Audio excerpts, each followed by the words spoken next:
Danny Vargas is the chairman of the Friends of the National Museum of the American Latino. And Mr. Vargas, we're glad to have you with us today.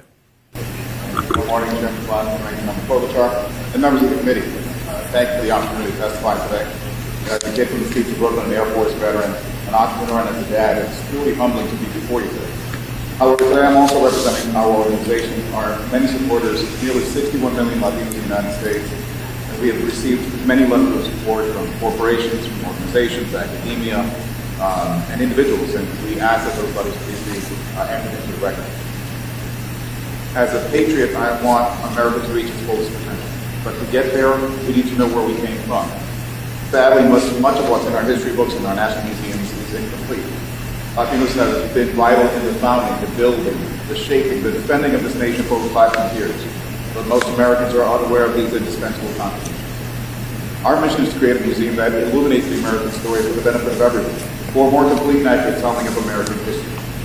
Latinos have been settling communities in what is now U.S. territory since 1493. So by the time the British get to Jamestown in 1607, there had already been a bunch of Latinos saying, "Bienvenidos, what took you so long?" America would be unrecognizable without the centuries worth of Latino contributions, including our military. Latinos have fought in every war we've ever had, from Spanish General Galvez helping General Washington win the War of Independence, to the first full admiral of the United States Navy, David Farragut, famously saying, "Damn the torpedoes, full speed ahead," during the Civil War. From the 500,000 Latino troops in World War II to the Army's 65th Infantry Regiment, the Buccaneers of Puerto Rico, and their legendary exploits in Korea, and the thousands of Hispanic surnames etched on the Vietnam Veterans Memorial Wall. From the young Latinas and Latinos serving and sacrificing on our behalf in the battlefields of Afghanistan and Iraq, to the 60 Hispanic Medal of Honor recipients, as an Air Force veteran myself, I can tell you that Latinos take a backseat to no one in the defense of liberty. Our community has had a lasting impact in every single aspect of society, from arts to science to business, sports, politics, and more. One of my personal heroes, Roberto Clemente, helped usher in the era of Latinos in baseball, despite facing discrimination because he was both Latino and black. Linda Carter, television's Wonder Woman in the 1970s, changed the face of strong women on TV. Before Brown v. Board of Education, there was Mendez v. Westminster, which laid the groundwork for school desegregation. Throughout history, we've been relying on Latinos to fight our wars and to run our businesses, to tend our fields and to mend our wounds, to teach our kids, patrol our streets, and to share the word of God. Contrary to what some might believe, Latinos are not a recent patch being sewn out to the tapestry of America. We are an essential foundational thread woven into the very fabric of America. We are a wonderfully complex community today. We are over 18% of the population. $2 trillion in purchasing power. We are Afro-Latinos, we are Asian Latinos, we're blonde-haired and blue-eyed, we are mulattoes and mestizos and Native Americans and everything in between. We're not a race, we're a culture. We are Republicans, Democrats, and Independents. We have foundational shared values around family and faith and freedom and opportunity and optimism and pride and passion, and those are the qualities most needed in our country today. We also have a responsibility to inspire future generations. By 2060, Latinos will make up 30% of the population. So if we hope to remain a strong, thriving, and vibrant nation, that segment of the population needs to feel acknowledged, engaged, and invested in our future.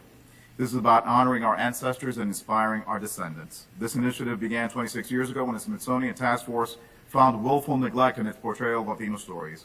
They recommended the creation of an American Latino Museum, and in 2008, President Bush signed the bill creating the Commission to study the museum's feasibility, which I was appointed to by John Boehner. In 2011, we delivered our report to Congress and President Obama saying three basic things. There was a clear and pressing need for the museum, that it should be part of the Smithsonian Institution, and that it really ought to be on the National Mall. That year, we first introduced the authorization bill, and this year the House passed the American Latino Museum Act unanimously on a voice vote with 295 bipartisan co-sponsors. We now have 45 bipartisan co-sponsors for the Senate bill. We urge the committee to advance the bill, and we urge the full Senate to pass the House bill by unanimous consent.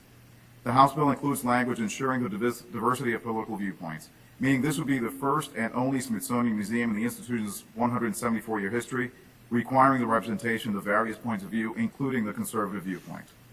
We stand on the shoulders of the leaders who created previous ethnic museums. We've learned from their experiences, and I'm confident in our ability to raise the funds needed to build a world-class institution. In closing, I've been involved with this initiative for the last 13 years. For me, it's a labor of love, a legacy initiative. It's about family.